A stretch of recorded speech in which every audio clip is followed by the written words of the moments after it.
두 주 전에 요나단에 대해서 말씀을 전하면서 그 설교 제목이 숨겨진 보석이라는 그 제목으로 말씀을 드렸어요. 요나단이라는 사람을 만나는 기쁨이 참으로 컸다고 생각합니다. 제 개인도 요나단을 만난 게 참으로 큰 보석을, 숨겨진 보석을 만난 그런 감격이 있었어요. 여러 성도님들께도 그런 감격이 있었을 줄로 믿습니다.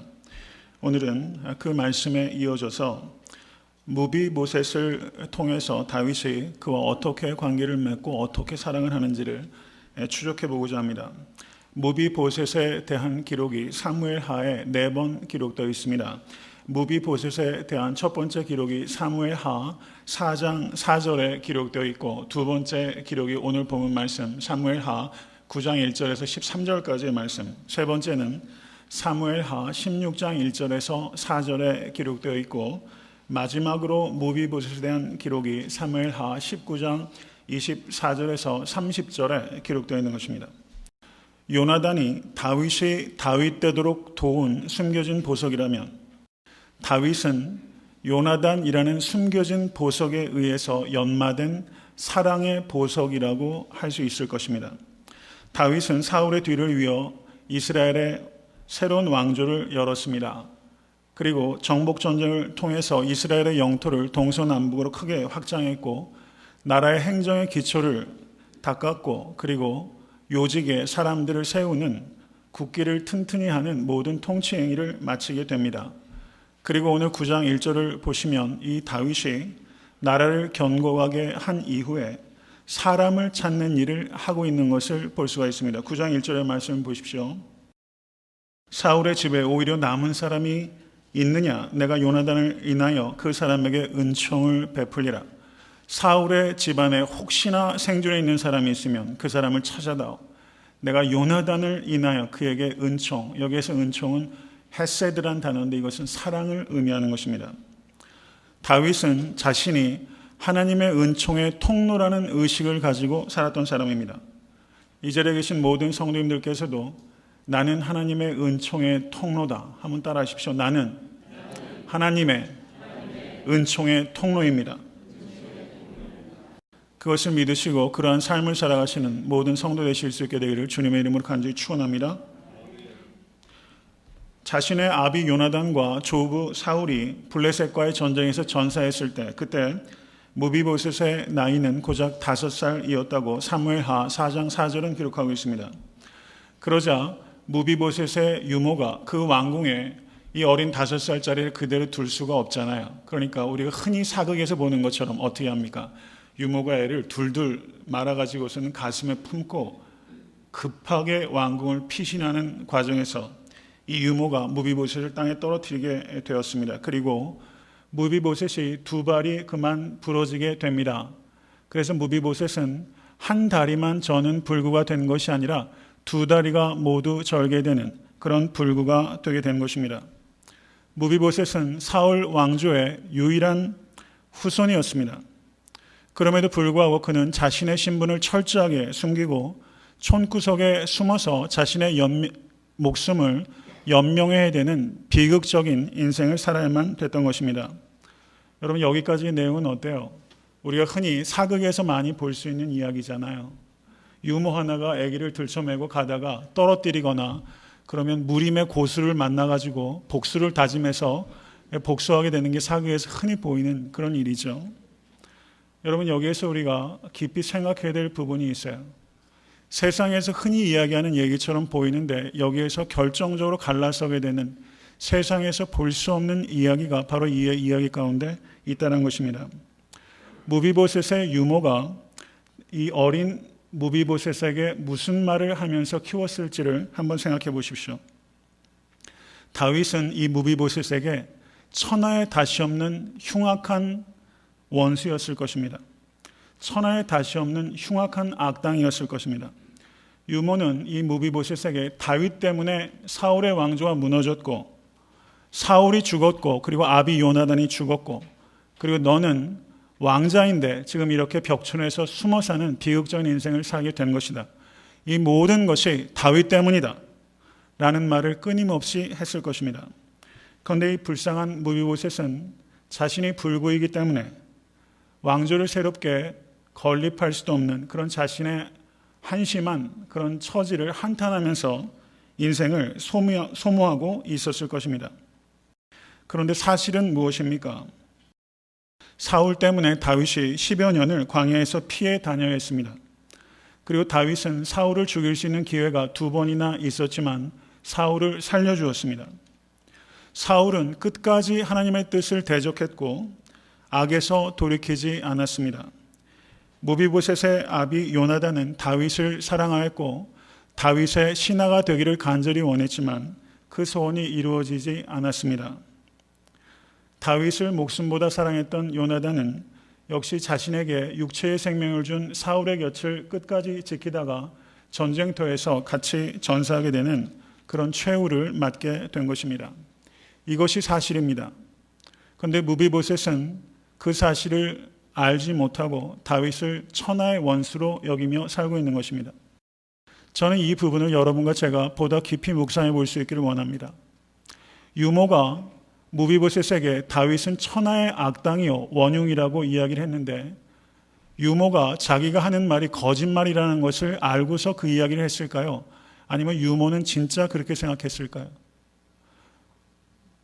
여기에서 이 유모가 의도적으로 거짓말을 했을 수도 있고 어쩌면 유모의 눈에는 다윗 때문에 자기가 모시던 주인이 죽게 됐고 자기와 그리고 무비보셋이 비극적인 운명 가운데 빠졌다고 이 유모 자신이 정말 그렇게 생각했을 가능성도 상당히 있는 것이죠. 여하튼 이 유모가 의도했던 의도하지 않았던 이 무비보셋에게 잘못된 정보가 들어가게 된 것이고 무비보셋은 이 다윗을 철천지 원수로 생각하면서 인생을 살고 있었다는 것입니다. 여기에서 우리가 깊이 생각해야 되는 것은 왜곡된 정보와 왜곡된 말들 때문에 어떤 한 사람이 철천지 원수로 덧입혀질 수 있다는 것을 우리가 경계해야 됩니다. 우리가 보이는 대로 들리는 대로 말하면 그것이 한 사람을 전혀 다른 원수로 만들 수도 있다는 것을 우리가 유머를 통해서 우리가 봐야 되는 것입니다. 여러분과 제가 사는 이 시대는 어떻습니까? 세상에 여론 조작이 너무나 많아요. 이 신문 보면 하는 얘기가 다르고 저 신문 보면 하는 얘기가 다릅니다. 그리고 역사 왜곡이 많습니다. 어떤 역사학자들은 이렇게 얘기를 하고 어떤 역사학자들은 저렇게 이야기를 합니다. 정권이 바뀔 때마다 역사에 대한 관점이 판이하게 달라지고 판사들이 판결할 때도 이 판결과 저 판결이 법대로 판결하는 게 아니라 판사에 따라 그 판결이 왜곡되는 그런 시대를 우리가 살아가고 있습니다. 여러분 심지어 사진도 어떻습니까? 사진도 합성이 많아서 저 같은 전문가가 아닌 사람은 이 사진을 보면 이 모델의 다리의 길이가 이렇게 긴 줄 알아요. 정말 그래요. 저는 여태까지 다 그런 줄 알았어요. 그런데 그게 아니잖아요. 다 포토샵을 해가지고 다리를 길게 하는 일도 있고 그리고 없는 배경사진을 넣기도 하고 영화 같은 경우는 어떻습니까? CG가 워낙 발달이 돼서 어디까지가 실사고 어디까지가 컴퓨터 그래픽인지 사실 구분하기가 어려운 시대에 살고 있습니다. 어떤 게 진짜이고 어떤 게 가짜인지 구별하기가 어렵고 어떨 때는 진짜가 오히려 가짜같이 보이고 가짜가 진짜같이 보이는 그런 시대에 우리가 살고 있다는 것입니다. 여기에서 우리는 중요한 질문을 던지게 됩니다. 내가 만약에 무비보셋이라면 외부에서 다윗이 철천지 원수라는 정보가 계속해서 들어올 때 내가 그 들리는 대로 판단하지 않고 그것을 바르게 분별할 수 있는 사람이 될 수 있었을까? 거의 불가능하다고 생각이 돼요.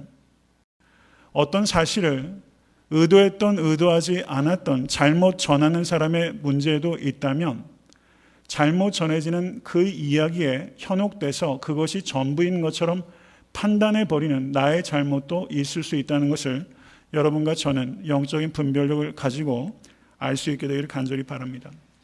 이런 분별력을 알기 위해서는 우리가 말씀에 깊이 들어가야 됩니다. 그리고 기도해야 됩니다. 그리고 자기를 부단하게 연마하지 않으면 우리는 휘둘릴 수밖에 없다는 것을 여러분과 저는 경계하실 수 있게 되기를 간절히 바랍니다. 무비보셋이라는 이름의 뜻이 지독한 치욕이라는 뜻을 가지고 있습니다. 그런데 그 아비 요나단이 아들의 이름을 지독한 치욕이라고 붙일 이유가 없지요. 원래 이름은 역대상 8장 34절을 보시면 무립 바알이었습니다. 그런데 이 무립 바알의 인생이 너무나 비극적이고 비참했기 때문에 사람들이 이 무립 바알의 이름을 무비보셋, 지독한 치욕이라는 별칭으로 이 사람을 불러왔던 것입니다.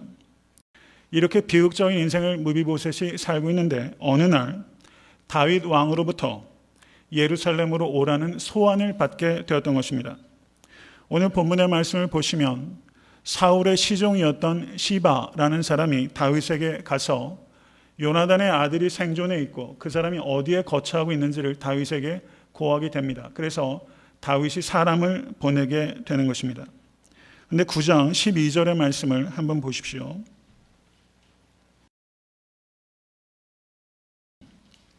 무비보셋에게 젊은 아들 하나가 있으니 이름은 미가더라. 무릇 시바의 집에 거하는 자들은 무비보셋의 종이 되니라. 이 무비보셋에게 누가 있었어요? 젊은 아들이 하나 있었어요. 다윗이 지금 새로운 왕조를 시작했는데 이전의 왕조의 아들이 생존해 있고 그리고 그 아들의 아들까지 생존해 있게 되는 것입니다. 이전 왕조의 적통이 2명이나 생존해 있는 거예요. 여러분 다시 사극 이야기를 하겠습니다. 이런 경우에는 어떻게 되죠? 네, 말을 타는 기병을 보내가지고 칼과 창으로 도륙을 하죠. 이 2명뿐만 아니라 거기에 있는 사람, 어쩌면 그 마을 사람까지 도륙당할지도 몰라요. 이것이 사극 이야기고 이것이 역사의 이야기예요. 동서양 고금을 막론하고 권력을 나눠 갖는 사람이 없습니다. 권력 때문에 아비도 죽이고 권력 때문에 아들도 죽여요. 여러분 예수님이 세상에 나셨을 때 이 아기 예수를 죽이려고 했던 왕이 헤롯 대왕입니다. 그런데 헤롯 대왕이 자신의 권력을 견고하게 하기 위해서 자기의 자식들을 무수하게 죽였어요. 그래서 로마 사람이 이런 말을 했어요. 헤롯의 돼지가 되는 것이 헤롯의 아들이 되는 것보다 안전하다라는 말을 할 정도였어요. 세상은 그렇게 권력을 쥐기 위해서 권력 간에도 죽이는 일들이 비일비재합니다. 무비보셋이 예루살렘으로 가면서 무비보셋이 얼마나 두려워했겠어요. 무비보셋은 확신했을 거예요. 올라가면 이젠 다 죽었다. 여태까지 간신히 연명해 왔는데 이젠 다 수포로 돌아갔다. 나도 죽고 내 어린 아들 미가도 죽게 될 것이다. 이것이 무비보셋의 판단이죠. 유모로부터 들어왔던 그대로 이제 자기가 발각되었으니 자기는 꼼짝없이 죽을 수밖에 없다라고 판단했을 것입니다. 그래서 6절의 말씀을 보시기 바랍니다. 다윗에게 나와서 엎드려 절하매 라고 말합니다. 그런데 다윗이 뭐라고 말합니까? 무비보셋이여, 무비보셋이여 라고 말했어요. 무비보셋은 자신이 죽임을 당하기 위해서 다윗에게 갔다고 생각했어요. 그러나 실제는 무엇입니까? 무비보셋은 사랑받기 위해서 그 자리에 간 것입니다. 믿으십니까? 무비보셋은 그 자리가 죽음의 자리라고 생각했어요. 그러나 실상은 사랑의 자리였던 것입니다. 두려움에 떨고 있는데 다윗의 입에서 전혀 예상치 못했던 말이 나오게 된 거예요. 무비보셋이요. 여러분 다윗이 이 무비보셋을 봤을 때 다윗이 느꼈을 감격을 한번 생각해 보세요. 자기가 얼마나 사랑했던 요나단입니까? 그 요나단의 아들이 아무것도 모르고 5살에 유모의 손에 이끌려 가다가 2발을 절고 자기의 앞에 나타난 거예요. 다윗은 아마 속으로 많이 눈물이 흘렸을 거예요. 무비보셋이요 라고 말했어요. 무비보셋은 깜짝 놀랐을 겁니다. 여러분 5살 때 이 무비보셋이 5살까지 아버지 요나단의 사랑을 받으면서 요나단이 무비보셋아 라고 불렀던 그 음성을 아마 무비보셋은 기억해내려고 무던히 애를 썼을지 몰라요. 아버지의 음성과 음색과 그 어감을 이 무비보셋은 사실은 기억하지 못하고 있습니다. 그런데 자기를 죽일 거라고 생각했던 다윗에게 갔는데 무비보셋이요 다윗이 부를 때 이 무비보셋은 직감적으로 이것은 마치 아버지의 음성 같다는 것을 느꼈을 거예요. 전혀 예상하지 못했던 원흉 다윗의 입에서 무비보셋이요 아버지의 음성이 흘러나오게 된 것입니다. 이 무비보셋은 그 충격 때문에 정신이 혼미했을 거예요. 이 무비보셋이 이어서 이렇게 말합니다. 주의 종이 여기 있나이다. 그러자 다윗이 이렇게 말하기 시작하는 겁니다. 7절 보십시오. 무서워 말라. 내가 반드시 내 아비 요나단을 인하여 내게 은총을 베풀리라. 내가 내 조붓 사울의 밭을 다 내게 도로 주겠고 또 너는 항상 내 상에서 먹을 지니라. 이렇게 다윗이 말했어요. 첫 번째는 뭐라고 말했습니까? 무서워 말라. 무서워 말라. 여러분, 하나님께서 우리에게 뭐라고 말씀하십니까? 두려워 말라. 내가 너와 함께 함이니라. 놀라지 말라. 나는 내 하나님이 됨이니라. 믿으십니까? 나의 의로운 오른손으로 너를 붙들리라. 다윗은 하나님으로부터 이 음성을 들어왔던 사람이에요. 근데 다윗이 무비보셋에게 무서워 말라 라고 말씀합니다. 무서워 말라. 내가 너를 지켜주겠다. 여호와 하나님은 우리를 지키시는 하나님이십니다. 믿으십니까? 영원 전부터 영원 후까지 우리를 지키시고 우리의 그늘처럼 우리와 같이 함께 하시며 낮의 해와 밤의 달이 우리를 해치 못할 것이다. 하나님께서 이렇게 말씀하셨어요. 다윗은 무비보셋에게 프로텍션, 보호를 주겠다고 약속하신 것입니다.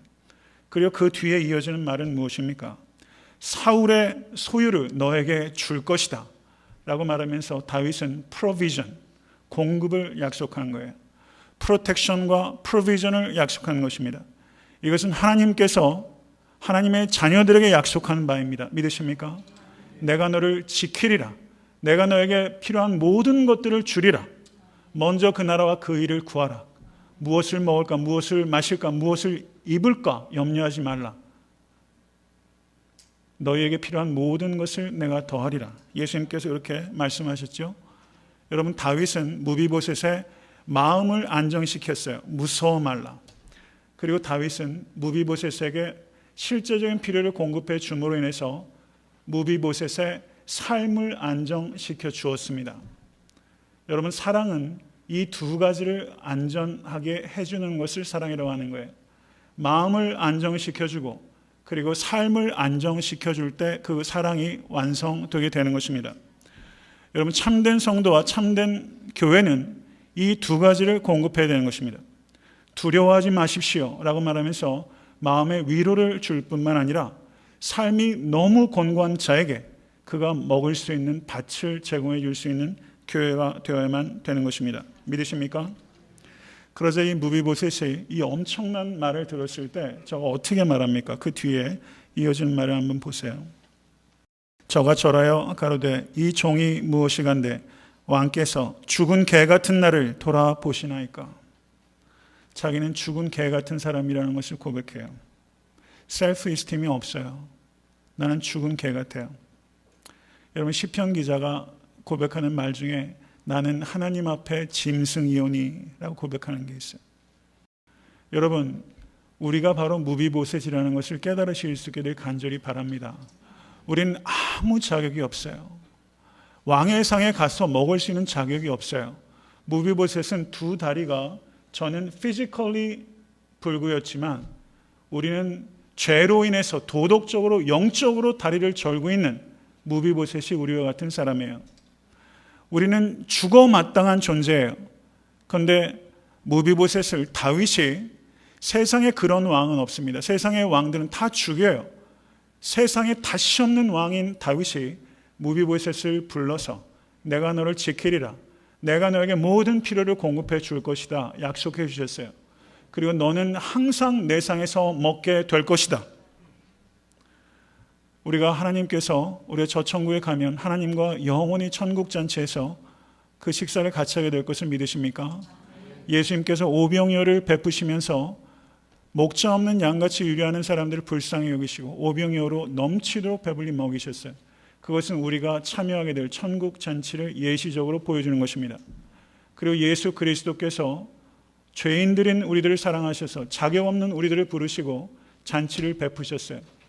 내 몸은 하늘로부터 내려온 생명의 떡이다. 내가 너에게 주는 음료는 다시는 목마르지 않는 참된 음료다. 주님께서 말씀하셨어요. 우리는 그 잔치에 참여하게 된 그리스도인입니다. 믿으십니까? 주님께서 그 모든 것들을 아무 자격도 공로도 없는 우리들에게 주셨어요. 다윗이 무비보셋에게 베풀었던 이 은총은 다윗의 후손이요 다윗의 주인이신 a son of David이 아니라 the son of David.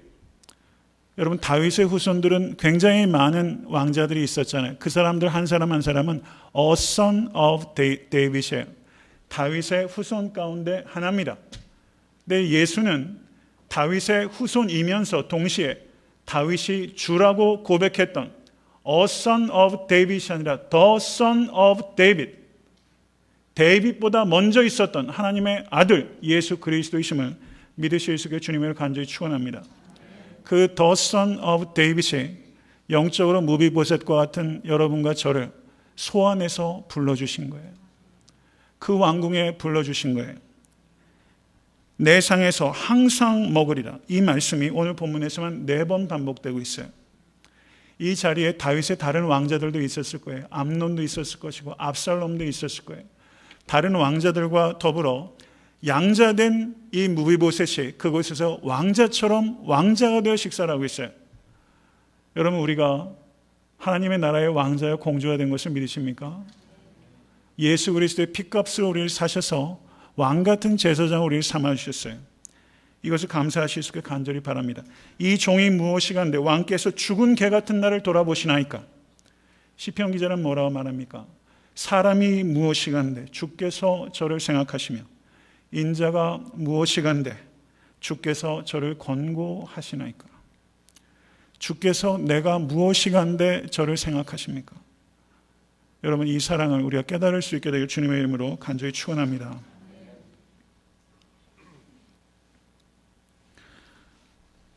여기서 우리가 깊이 생각해야 되는 것은 무비보셋이 예상한 것은 죽음이었는데 다윗이 무비보셋을 위해서 준비한 것은 사랑이었습니다. 여러분, 만약에 여러분과 제가 다윗의 입장이라고 한번 생각해 보세요. 무비보셋을 살린다는 것은 그건 거의 불가능에 가까운 일이죠.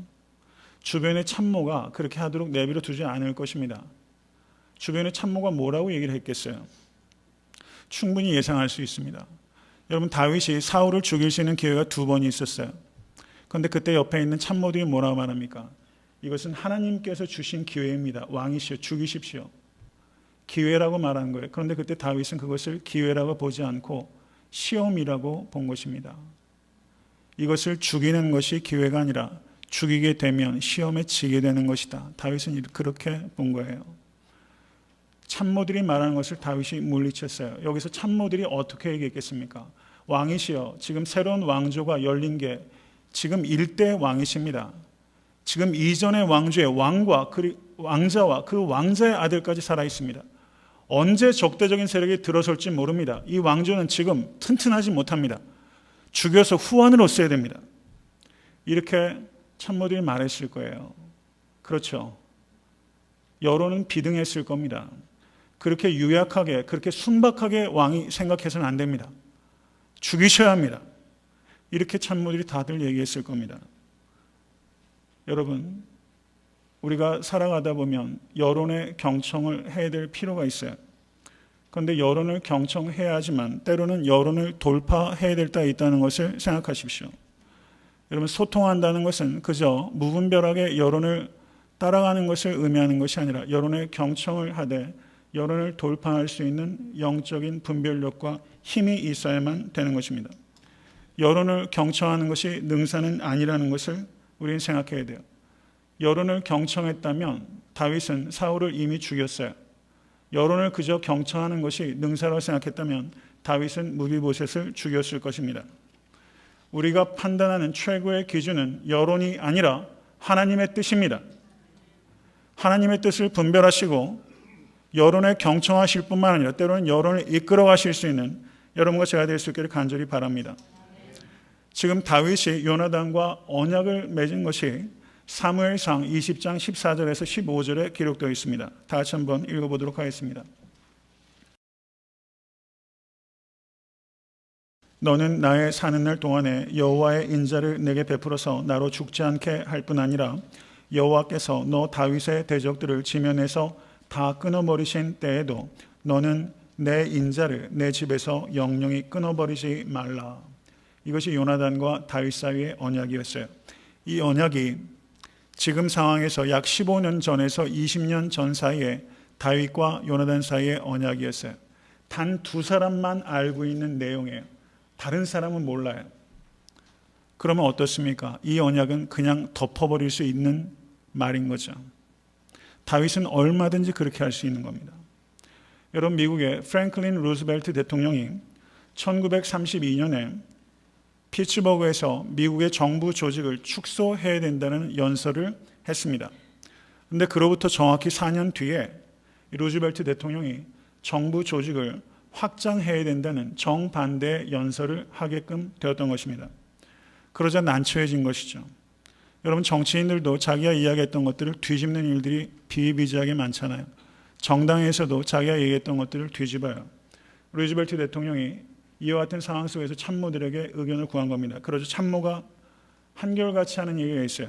이전에 얘기했던 것을 그런 뜻으로 말한 것이 아니라고 뒤집으십시오. 이렇게 다 말한 거예요. 그때 연설은 그런 취지로 말한 것이 아닙니다. 우리가 흔히 그런 얘기 하잖아요. 인터뷰하게 되면 신문 기자가 앞뒤 없이 그것만 떼어놓고 얘기를 했기 때문에 그런 것이지 내 본뜻은 그게 아닙니다. 이런 식으로 뒤집으십시오 라고 참모들이 이야기를 했던 거예요. 여기서 다윗이 사람들 앞에서 공개적으로 스피치를 한 것도 아닙니다. 요나단과 광야에서 단 둘이 만나서 했던 언약이에요. 내 인자를 내 집에서 영영이 끊어지지 않게 해달라는 요나단의 부탁과 언약이 있었어요. 이것을 다윗이 뒤집지 않은 겁니다. 그 언약을 지킨 것입니다. 무비보셋에게 다윗이 신실했던 것은 무비보셋이 그런 사랑을 받을 만한 조건이 있어서가 아니라 다윗이 언약에 신실했기 때문입니다. 믿으십니까? 우리가 구원받은 것은 우리의 faithfulness, 우리가 신실해서가 아니에요. 하나님께서 faithfulness, 하나님께서 신실하시기 때문이에요. 신실하신 하나님께서 아무 자격도 없는 우리들을 값없이 은혜로 하나님의 자녀 삼아 주신 것입니다. 이 사랑이 바로 요한복음 3장 16절에 이렇게 표현되어 있는 것입니다. 하나님이 세상을 이처럼 사랑하사 독생자를 주셨으니 이는 저를 믿는 자마다 멸망치 않고 영생을 얻게 하려 하심이라. 믿으십니까? 이처럼의 사랑. 예수님은 하나님의 아들이십니다. 믿으십니까? 하나님께서는 그 아들을 포기하시기까지 하시면서 여러분과 저를 사랑하셨습니다. 이 사랑보다 더 큰 사랑은 없었습니다. 그리고 이 사랑보다 더 크게 사랑할 수도 없습니다. 그래서 한 신학자는 이런 말을 했어요. 하나님께서 예수를 십자가에 못 박게 하신 그 사랑으로 충분하지 않다면 다른 종교를 찾아가십시오 라는 말을 했어요. 여러분, 이 의미를 깊이 생각하십시오. 하나님께서는 우리에게 다 해주신 거예요. 예수를 십자가에 못 박으시는 말미암아 그 사랑이 어떠하신 것인지를 우리에게 다 보여주신 것입니다. 이처럼의 사랑에 감격했던 성 어거스틴이 이런 말을 했어요. 참으로 이상하다. 참으로 놀랍다. 내가 만일 창조주 하나님이었다면 벌써 이 세상을 심판해 버렸을 텐데 이상하게도 하나님이 나를 사랑하신다. 그분은 사랑하시는 것도 나 한 사람밖에는 사랑할 사람이 없는 것처럼 나를 사랑하신다. 아니, 내가 이 세상에 남아있는 유일한 생존자라고 할지라도 그분은 나를 위해 예수를 십자가에 못 박으셨을 것이다. 이렇게 말했어요. 하나님께서 나를 사랑하시는 것이 내가 마치 이 지구상에 유일하게 생존하고 있는 사람인 것처럼 나 하나만 살아있다 할지라도 나를 위해서 예수를 십자가에 박으실 하나님이시다. 그렇게 성 어거스틴이 고백했어요. 참 이상하다. 여러분, 신앙생활 하시면서 예수 그리스도의 사랑이 참 이상하다. 여러분, 정말 이것을 느끼고 계십니까? 이 사랑의 경위를 정말 깨닫고 계십니까? 여러분, 이 사랑을 알아가시는 여러분과 제가 될 수 있게 되기를 주님의 이름으로 간절히 축원합니다. 이제 좀 더 깊이 생각해야 될 질문을 드리고자 합니다. 지금 무비보셋은 귀에 못이 박히도록 다윗이 원흉이라는 이야기를 들어왔어요. 그런데 실제 죽을 줄 알고 다윗에게 잡혀왔는데 다윗이 자기에게 해주는 일들은 자기가 생각하는 것과 이게 전혀 매치가 안 돼요. 이 엄청난 간격이 있는 거예요. 이것을 무비보셋이 어떻게 이거를 소화해냈을까? 여러분이 만약에 무비보셋의 입장이라면 이 차이를 어떻게 극복하실 수 있었겠어요? 여러분, 이렇게 생각할 수 있지 않았을까요? 한번 생각해 보십시오. 무비보셋은 이렇게 생각할 수 있는 것입니다. 다윗이 자기를 살려준 것은 사울의 후손인 자기를 품는 정치적인 제스처를 통해서 자기가 얼마나 성군인지를 이스라엘 백성들에게 홍보하기 위해서 일종의 정권의 홍보 도구로 자기를 이용하고 있는 것이다 라고 생각할 수 있잖아요. 그럴 가능성이 매우 높아요. 또 하나는 다윗이 항상 자기의 상에서 밥을 먹게 했는데 그것을 이렇게 해석할 수 있다는 것입니다. 다윗이 정권 홍보물로 자기를 계속적으로 이용하기 위해서 자기를 항상 감시하기 위해서 그 상에서 자기를 먹게 하고 있는 것이다. 이렇게 생각할 수 있다는 거예요. 참 재밌는 것은 이렇게 해석하는 성경학자도 있어요. 전 그 사람들이 도대체 성경을 어떻게 해석하는지 모르겠어요. 무비보셋이 그렇게 볼 수 있어요. 그런데 그것을 그렇게 해석하는 성경학자들은 상당히 문제가 있는 것이죠. 무비보셋은 그렇게 생각할 여지가 상당히 있어요. 제가 이 말씀을 드린 이유는 다윗이 무비보셋에게 세상에서 유례가 없는 사랑을 베풀어 준 거예요. 그런데 그 사랑을 받고서도 받는 사람이 비틀려 있으면 나를 감시하는 것이고 나를 홍보물로 이용하는 것이다라고 생각할 수 있다는 거예요. 그러면 그런 사랑을 받으면서도 어떻습니까? 기회만 되면 그 기회를 노리는 그런 언제든지 반역을 깨할 수 있는 그런 사람으로 잠재적인 위험으로 남아있을 수 있게 되는 것이죠. 우리가 이것을 보면서 사랑이 무엇인가를 여러분과 제가 깊이 생각해야 한다는 것입니다. 여러분, 사랑하면 그 사랑이 항상 사랑하는 만큼 그 보답이 와요? 어떻습니까? 내가 사랑하는 만큼 그 마음을 상대방이 알아주기도 어렵고 감사는커녕 뒤통수 맞는 일들 굉장히 많이 있어요. 아마 그런 경험들 적지 않으실 것 같아요. 사랑한다는 것은 어떤 뜻입니까? 사랑이 보답되지 않을 것을 각오하는 위험한 행위라는 것을 아셔야 됩니다. 사랑은 언제나 외면당할 수 있고 조롱당할 수 있고 이용당할 수 있어요. 그것을 감수하고 하는 게 사랑이에요. 그것을 감수하는 게 사랑이에요. 여러분, 예수 그리스도의 십자가는 어떻습니까? 예수님께서 십자가에 달리신 것은 세상에 이런 사랑이 없다는 것을 하나님께서 보여주신 사랑의 극치예요.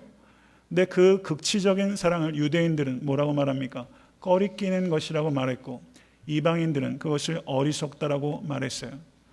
이쪽에서 아무리 광대한 사랑을 주어줘도 받는 쪽에서 비틀려 있으면 그건 사랑이 아닌 거예요. 그러면 우리는 어떻게 해야 되는 것입니까? 도대체 우리가 다윗의 입장이라면 어떻게 해야 되는 것입니까? 이것을 우리가 생각해야 되는 것이죠. 사무엘하 16장 2절에서 4절을 보시면 제가 간단하게 말씀을 드립니다. 다윗의 친아들인 압살롬이 반역을 일으켜서 다윗이 급하게 도성을 피하여 도망가게 된 것입니다. 그때 사울의 시종이었던 시바가 음식물들을 잔뜩 가지고 오면서 다윗에게 왔어요. 그러면서 뭐라고 말하면 다윗이 그 시종 시바에게 묻습니다. 왕이 가로되 내 주인의 아들이 어디 있느냐? 시바가 왕께 고하되 예루살렘에 있는데 저가 말하기를 이스라엘 족속이 오늘 내 아비의 나라를 내게 돌리리라 하나이다. 이 시종이 하는 얘기는 뭐예요? 지금 무비보셋은 저와 같이 동행하지 않습니다. 왕이시여. 무비보셋은 지금 반역을 꾀하고 있습니다. 이렇게 이야기를 한 거예요. 그러자 다윗이 어떻게 합니까? 무비보셋에게 주었던 소유를 이 시바에게 돌리면서 무비보셋은 동행하지 않고 그 시종과 다윗이 동행해서 성을 피하게 되는 상황이 사무엘하 16장의 말씀이에요. 그런데 그 뒤에 또 당황스러운 상황이 있는 것입니다. 사무엘하 19장 24절에서 27절의 말씀을 한번 보십시오. 다 같이 읽겠습니다. 사울의 손자 무비보셋이 내려와서 왕을 맞으니 저는 왕에 떠난 날부터 평안히 돌아오는 날까지 그 발을 맵시내지 아니하며 그 수염을 깎지 아니하며 옷을 빨지 아니하였더라. 예루살렘에서 와서 왕을 맞을 때 왕이 저에게 물어 가로되 무비보셋이여 내가 어찌하여 나와 함께 가지 아니하였더냐? 대답하되 내 주 왕이여 왕의 종 나는 절뚝발이이므로 내 나귀에 안장을 지옷하고 왕과 함께 가려 하였더니 나의 종이 나를 속이고 종 나를 내 주 왕께 참소하였나이다. 내 주 왕께서는 하나님의 사자와 같으시니 왕의 처분대로 하옵소서. 여러분, 지금 무비보셋이 하는 말은 무엇입니까? 시바는 이 무비보셋이 반역을 꾀했다라고 말을 하는 것이고, 지금 무비보셋은 그런 것이 아니라 자신의 종이 자신을 모함해서 거짓말로 자기를 참소한 것이다 라고 말하고 있죠. 그러면 지금 이 시종과 무비보셋 둘 중에 하나는 분명히 거짓인 것이죠. 지금 이런 상황 가운데 놓이게 된 거예요. 여러분, 다윗이 이 문제를 어떻게 처리하는지를 우리가 봐야 된다는 것을 말씀드립니다. 여러분, 누가 거짓말을 하고 있다고 생각하세요? 정황적으로 누구라고 생각해요? 한번 궁금한데요, 시종이 거짓말한다고 생각하시는 분 한번 다음 주까지 A4 용지 한 장으로 왜 그런지를 적어 주시기 바랍니다. 무비보셋이 거짓말한다고 생각하시는 분 한번 없으세요? 이거는 상당히 난해한 것 같아요. 성경 기자가 이것을 정확하게 말해주면 좋겠는데 이거를 성경 기자가 이야기하고 있지 않아요. 저는 그래서 더 절묘한 것 같아요. 도대체 누가 거짓말을 하고 있을까? 그런데 다윗이 이 문제를 어떻게 다루는지를 보십시오. 여러분, 대개의 사람은 이런 경우에 절대 권력을 가지고 있는 왕이에요. 그러면 어떻게 하겠어요? 무비보셋 빨리 불러와, 시바 빨리 불러와. 소위 말해서 뭐라죠? 대질신문하죠. 여러분, 교회에서도 여러분 A라 말하는 말과 B라 분이 말하는 말이 앞뒤가 안 맞는 경우가 거의 99.9%예요. 그러면 그때마다 충동이 느껴질 때가 있어요. 대질신문을 좀 해야 되나? 그러면 대질신문을 하면 그게 말이 앞뒤가 맞아야 안 맞아요. 사실관계가 구성이 안 돼요.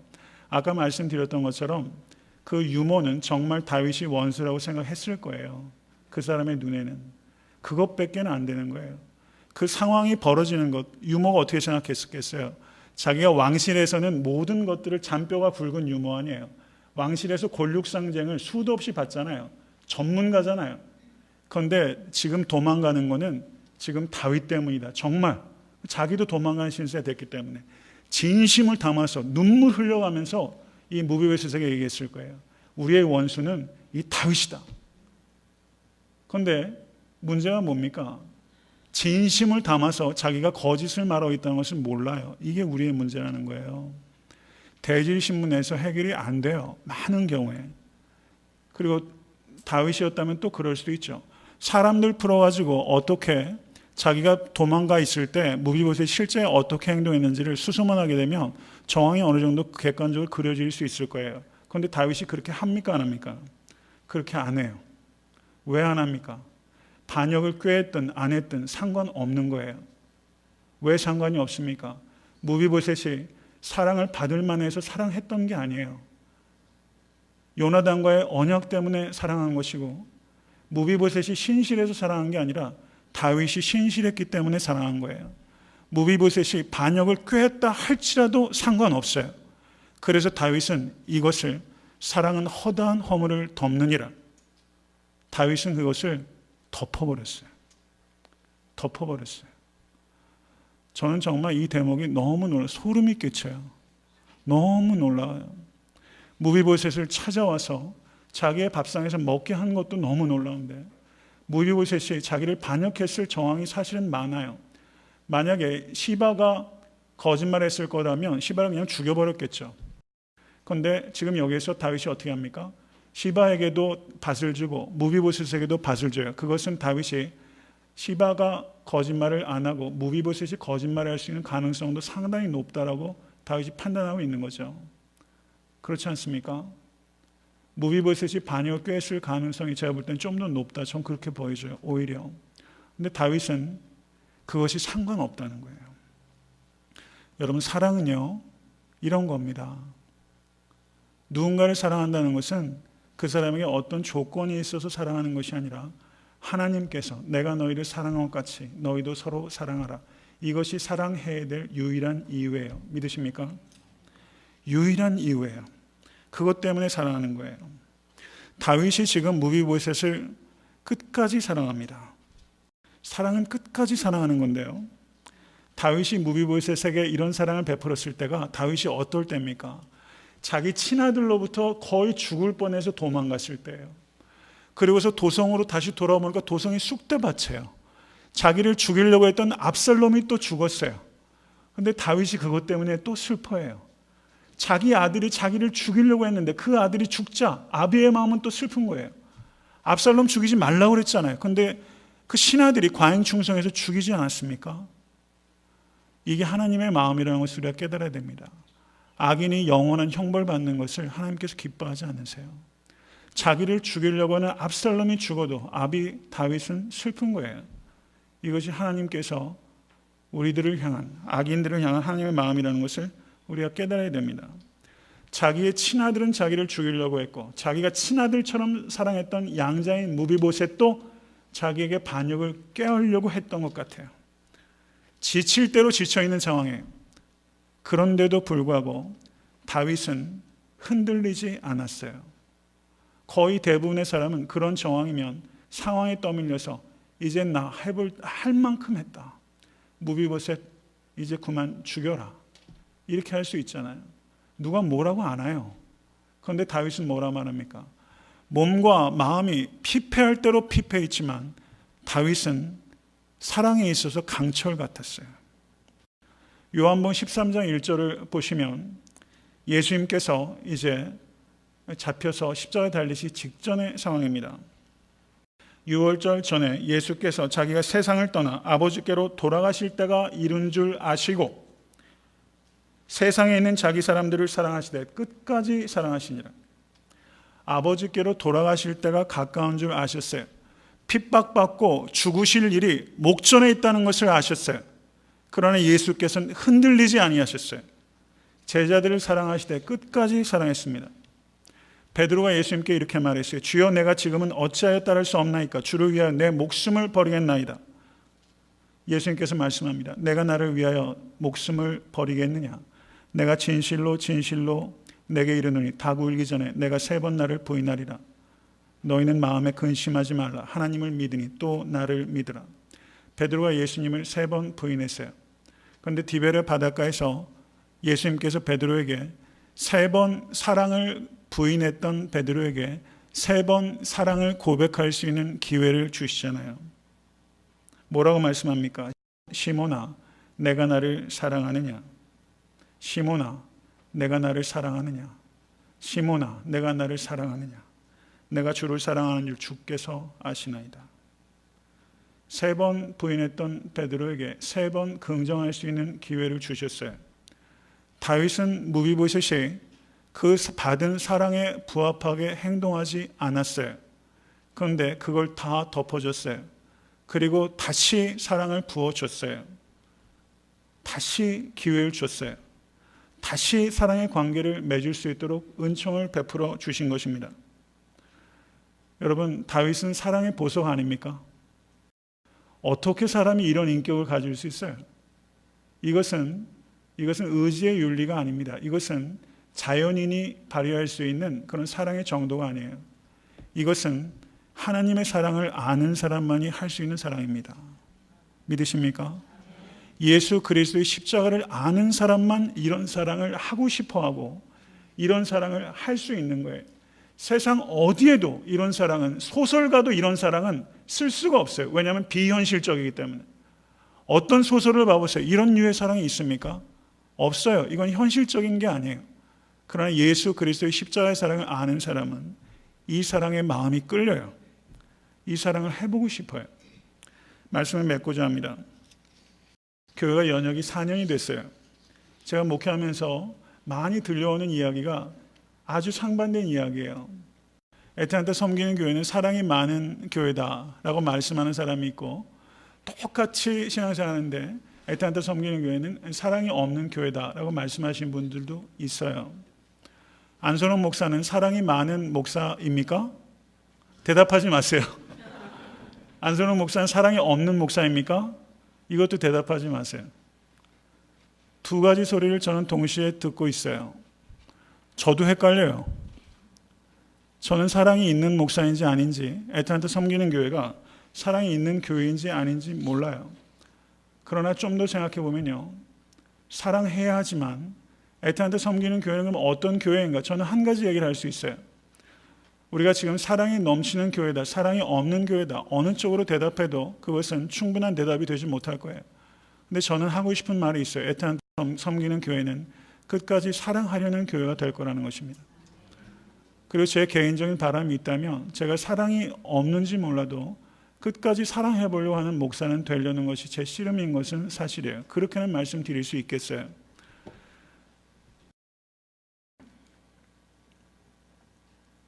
말씀을 맺습니다. 예수님께서 새 계명을 너희에게 주노니 서로 사랑하라. 내가 너희를 사랑한 것 같이 너희도 서로 사랑하라. 너희가 서로 사랑하면 이로써 모든 사람이 너희가 내 제자인 줄 알리라. 믿으십니까? 예수 그리스도는 사랑의 원천이십니다. 사랑의 원천이신 예수께서 십자가로 우리를 닦으셨어요. 그래서 우리가 사랑의 보석이 되도록 정련시키기를 원하시는 것입니다. 아무리 갈 길이 멀다 할지라도 예수 그리스도의 사랑을 닮아가시는 여러분과 제가 될 수 있게 되기를 주님의 이름으로 간절히 축원합니다. 주신 말씀 생각하면서 기도드리겠습니다.